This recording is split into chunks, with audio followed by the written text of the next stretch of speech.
A very good morning, dear students. This is chapter 4, Structure of the Atom, and this is part 4 of the chapter. This is last part of the chapter. So now let me show you what we are going to study today in this part. In this session, our first topic will be atomic number and mass number. And then the second topic will be isotopes, and then we'll move to the isobars. Okay, so let me start with the first topic, that is atomic number and mass number. Atomic number. What is atomic number of any atom and of any element, and how can we find it? That we'll see here. Okay, the total number of protons present in the nucleus of the atom is known as atomic number. Very easy to find out. Okay, the number of protons present in the nucleus of any atom is called atomic number, and this number is denoted by Z. All the atoms of an element have the same atomic number. Can you tell why? See, because all the atoms of same element have same protons in the nucleus, that is why they have same atomic number, right? See, for example, a hydrogen is the element that have one proton and one electron. So there is only one proton in the nucleus of this atom. That is why Z for hydrogen is equal to 1. It means atomic number of hydrogen is equal to 1, right? In the same manner, for carbon, atomic number is 6. Why? Because there are 6 protons in the nucleus of carbon atom, right? See, you know, number of protons and number of electrons are equal in any atom. That is why we can say number of electron is also considered as as atomic number, right? Now we come to the next topic, that is mass number. The mass number of any element can be defined as the sum of the total numbers of protons and neutrons present in the nucleus of any atom, right? Atomic mass number is denoted by A. Here is the example of carbon atom. There are 6 protons in the nucleus of carbon atom and 6 neutrons. So the atomic mass number of carbon atom will be 6 plus 6 is equal to 12. Notation for an atom. How can we write down the uh, symbol of an atom? See, if any atom is X, X is the symbol of any atom, and A is atomic mass of that atom and Z is atomic number. So we can write the element like X, A, Z. A is written at the top of X, means it is superscript, and Z is as subscript. So this is the proper way to write the symbol of any element.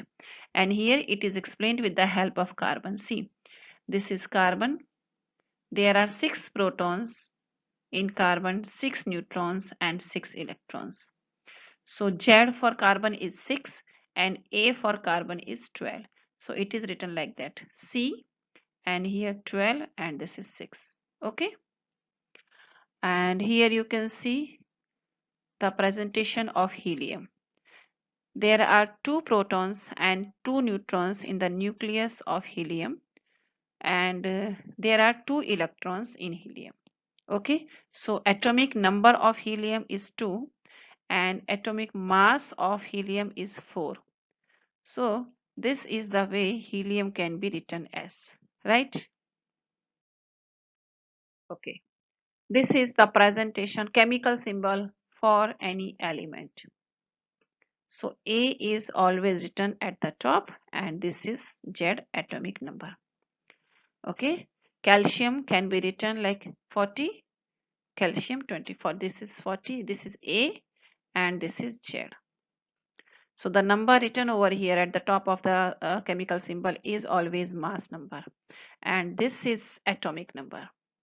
So even by seeing this, you can say the atomic number of calcium is 20 and atomic mass of calcium is 40, right? This is cobalt. Atomic number of cobalt is 27 and atomic mass is 59. Here it is helium that already I have explained. This is chlorine. And just by looking at this symbol, you can tell that atomic number of chlorine is 17 and atomic mass is 35. It is sodium. Atomic number of sodium is 11 and atomic mass 23. This is boron. Atomic number is 5, mass is 11, and this is copper. Okay, so now I'm sure that you are not, you know how can you write the chemical symbol for any element. Okay, here are some questions. Let me answer these questions for you. Let me read first question. If number of electrons in an atom is 8 and number of protons is also 8, then you have to find out the atomic number of the atom and charge on an atom. Okay, see, number of electrons are 8 and protons are also 8. So atomic number will be 8. And as electrons and protons are equal, they will cancel the effect of charges of each other, and atom will not be having any charge. So atom is always neutral. Question number 2, with the help of the table 4.1. Okay, in your textbook a table 4.1 is given. You just look at the table, and with the help of the table you have to find out the mass number of oxygen and sulfur, right? So with the help of the table, we can find out the number of proton in oxygen are 8, number of neutrons are 8. So atomic number will also be 8. Why? Because protons are 8. Okay, so atomic mass is equal to P plus N. 8 plus 8 is equal to 16. In the same manner, we can do it for sulfur. Protons 16, neutrons, number of neutrons in sulfur is 16. That is why atomic number of sulfur will be 16. And atomic mass number for sulfur will be 16 plus 16 is 32, right? Okay. Now this is the term isotopes. What is isotope? Let me define isotope for you. Isotopes of a given element have the same number of protons but different number of neutrons in each atom. Here you can see there are 3 atoms. Okay, 1, 2 and 3. These 3 atoms are of same element, that is hydrogen. But what is the difference over here? You can see the difference that they have same number of proton. This atom of hydrogen also has 1 proton. This atom of hydrogen also have 1 proton, and here also you can see the atom of hydrogen has 1 proton. Then what is the difference? See, here you do not find any neutron, but in the second atom you can see 1 neutron, and in this third atom you can see 2 neutron. Okay, so the atoms of same element that have same number of protons but different number of neutrons are known as isotopes of each other. And here you can see there are 3 isotopes of hydrogen. Okay, and they can be written as 1H1, 2H1 and 3H1. And the name of these isotopes are protium, deuterium and tritium. Okay, now can you tell me what will happen with atomic number and atomic mass of these isotopes?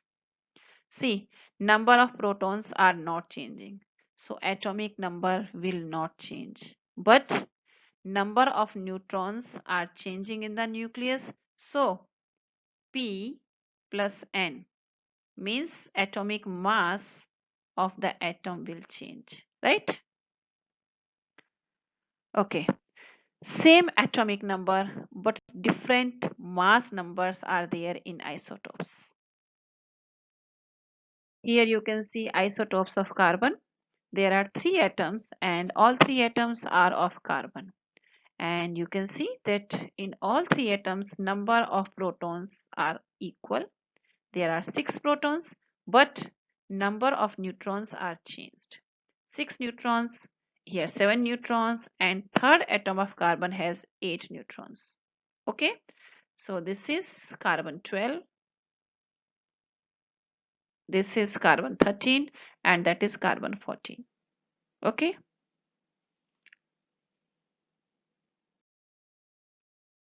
here are isotopes of chlorine.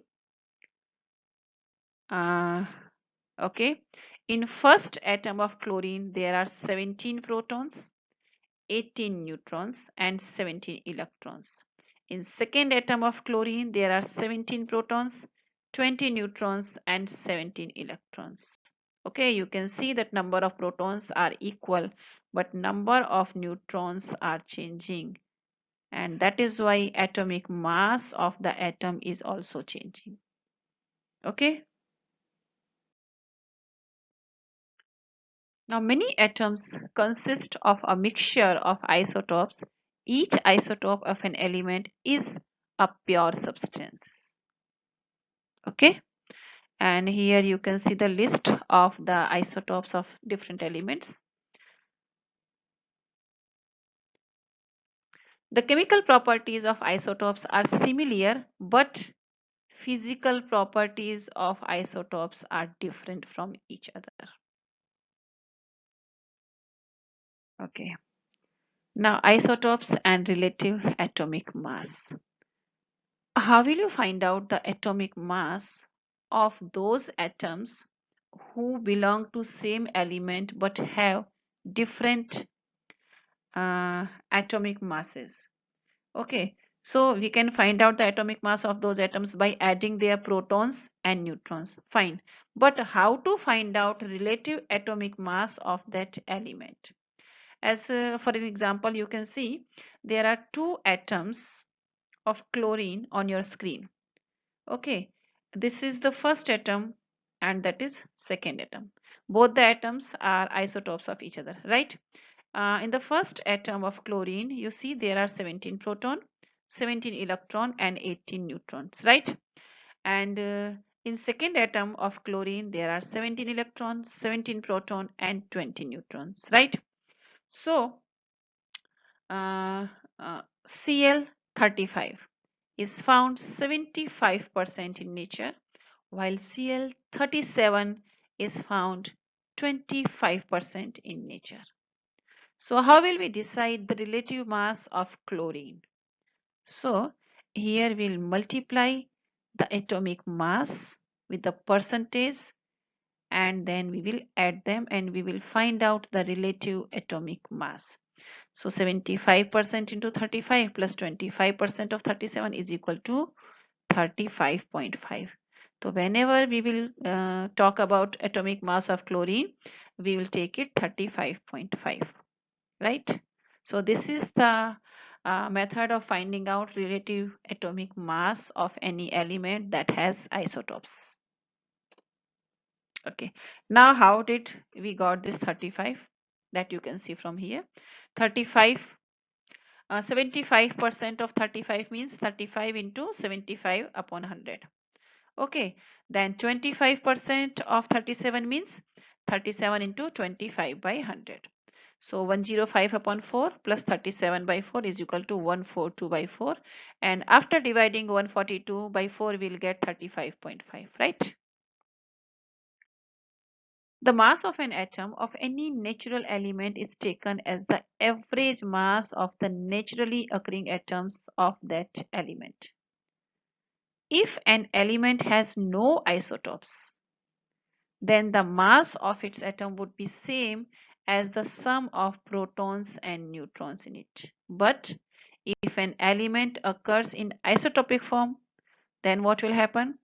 Then we have to find out at first we should know the percentage of each isotopic form, and then we have to find out the average mass of the substance, right? Okay. In previous slide also I discussed that chlorine has two isotopes, 35Cl and 37Cl. Okay, so 35Cl is found 75% and 37Cl is found 20%, 25%, right? So if we know the percentage of the substances in nature, we can find out their relative mass. But at the same time, that does not mean any one atom of chlorine has a fractional mass of 35.5 U. It means that if you take a certain amount of chlorine, it will contain both isotopes of chlorine, 37 Cl also and 35 Cl also. And the average mass of the chlorine will be considered 35.5 U. U is unit of atomic mass. Applications of isotopes. Actually, isotopes are very much useful. They are applied in many fields, but here are some important applications. Isotope of uranium is used as a fuel in nuclear reactors. Isotope of cobalt is used in treatment of cancer. And isotope of iodine is used in the treatment of goiter. So you can see isotopes of the elements are very useful. Here is the table. There you can see some other isotopes and their uses. Okay.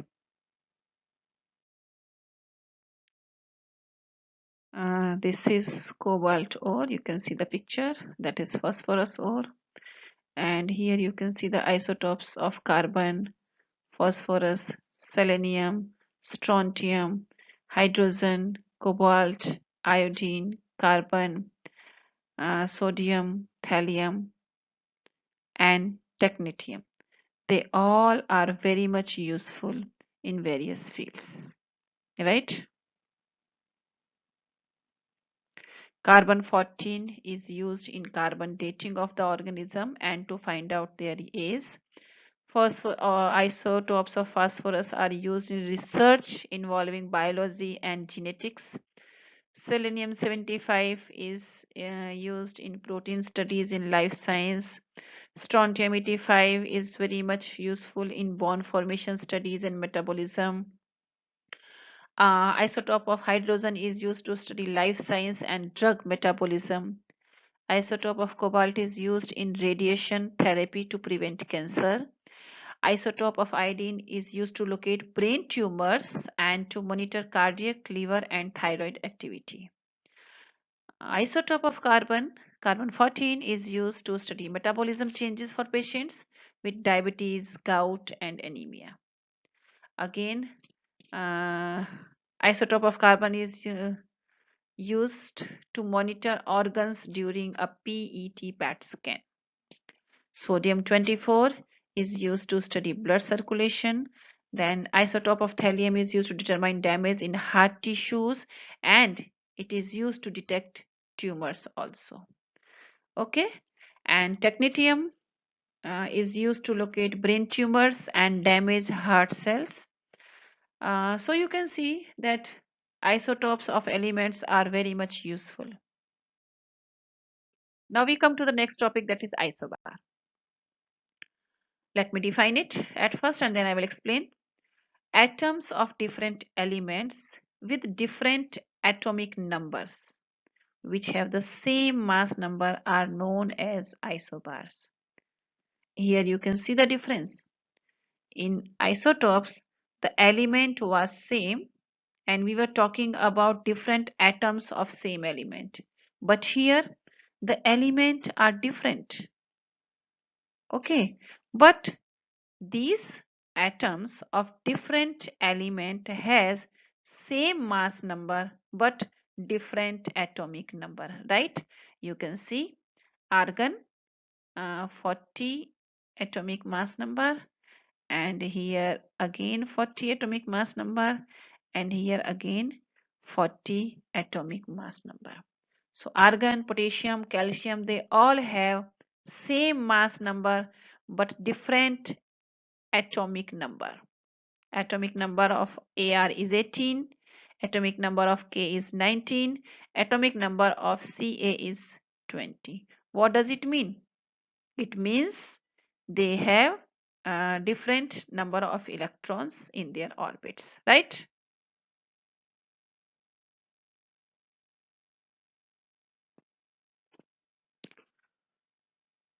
So you can see that the number of protons in these atoms are different, but the total number of nucleons is same. Okay, what do I mean by nucleons? Nucleons means the particles that are inside the nucleus. So protons and neutron combinedly they are called nucleons. Here you can see number of proton and number of neutron are different, but their total is same. So isobars have same nucleons. Here are the example of isobars. Okay, remember two things when we are talking about isobars. They have same atomic mass and they are of different elements. Okay, here you can see they all are different substances, but they all have same atomic mass. That is why they are isobars. Okay, and here others isobars 76. Everywhere you see just atomic mass is same. Okay.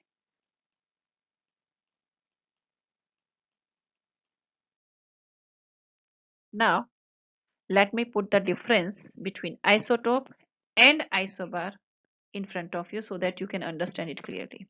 This is isotope and isobar. Isotope have same atomic number. Okay. On the other hand, isobars have different atomic number. Isotopes have different mass number while isobars have same mass number. In isotopes, number of proton is same while in isobars, number of proton is different. Isotope occurs at same place in periodic table while isobars occur at different place in periodic table.